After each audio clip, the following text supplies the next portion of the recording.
మగవాళ్ళకే పట్టుదల వస్తుందనుకుంటాం కానండి, ఒకానొక సందర్భంలో మన ఆడవాళ్ళకి కూడా అలానే అనిపిస్తుంది. అదెప్పుడంటే ఆఫ్టర్ డెలివరీ తర్వాత. డెలివరీ అయిన తర్వాత హెయిర్ ఫాల్ స్టార్ట్ అవుతుంది గదండీ! అప్పుడు ఊడిపోయి జుట్టు ఇంత అంతా కాదు. ఫ్రంట్ ఒక అరెకరం పోయి, ఓడియమ్మ నాకు కూడా పట్టుదల వచ్చేసిందా ఏంటి అన్నట్టు అనిపిస్తుంది. అంత ఘోరంగా జుట్టయితే ఊడిపోతుంది. చాలే ఊరుకోక జుట్టు ఊడిపోవడానికి పెళ్లయి పిల్లలే పుట్టాలా ఏంటి? ఇప్పుడు ఉన్న రోజుల్లో ఆడ, మగ, చిన్న, పెద్ద తేడా లేకుండా ప్రతి ఒక్కరికి హెయిర్ ఫాల్ అవుతుందని మీరనొచ్చు. అది నిజమేనండి. కానీ డెలివరీ అయిన తర్వాత ఏంటంటే హార్మోన్స్ చేంజెస్ వల్ల అనుకుంటా. అదెప్పుడు స్టార్ట్ అవుతుందో, ఎప్పుడు ఎండ్ అవుతుందో అన్నది తెలీదు. నాకు మా పాప 3 మంత్స్ అప్పుడు స్టార్ట్ అయింది. 15 మంత్స్ కంప్లీట్ అయితున్నా సరే నాకు హెయిర్ ఫాల్ అనేది తగ్గలేదు. చూసారుగా ఎంత హెయిర్ ఫాల్ అయిందో. నాకున్న జుట్టు కన్నా ఊడిపోయిన జుట్టే ఎక్కువన్నట్టు అనిపిస్తుంది. ఆ దెబ్బతో చాలా చిరాకొచ్చి అంత జుట్టు ఊడిపోయేసరికి నా జుట్టు అయితే సగానికి సగం అయితే కట్ చేశాను. జుట్టు కట్ చేయడానికిని, జుట్టు ఊడిపోవడానికి సంబంధం ఏంటక్క అనేసి మీరు అనొచ్చు. అంత జుట్టు ఊడిపోయిన తర్వాత జడ వేసుకుంటే ఇంకెలా ఉంటుంది చెప్పండి? ఎలక తోకలా అయితే వచ్చేది.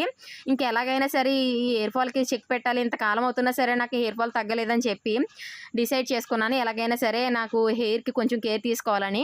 ఇక్కడైతే మీరు చూస్తున్నారు కదా! ఫ్లాక్స్ సీడ్ జెల్ అయితే తయారు చేస్తున్నాను. ఇది హెయిర్‌కి అప్లై చేసుకుంటే చాలా మంచిదని విన్నాను. సో, ఫ్లాక్స్ సీడ్ జెల్ అయితే తయారు చేస్తున్నాను. ఇది వేడి మీదే వేసుకోవాలండి. చల్లారితే వడకట్టుకోవడం చాలా కష్టమట. మీరైతే వీడియో చూసి వెళ్ళిపోకుండా మా వీడియోకి ఒక లైక్ ఇచ్చి మా ఛానెల్ అయితే సబ్స్క్రైబ్ చేసుకోండి. ప్లీజ్ అండి.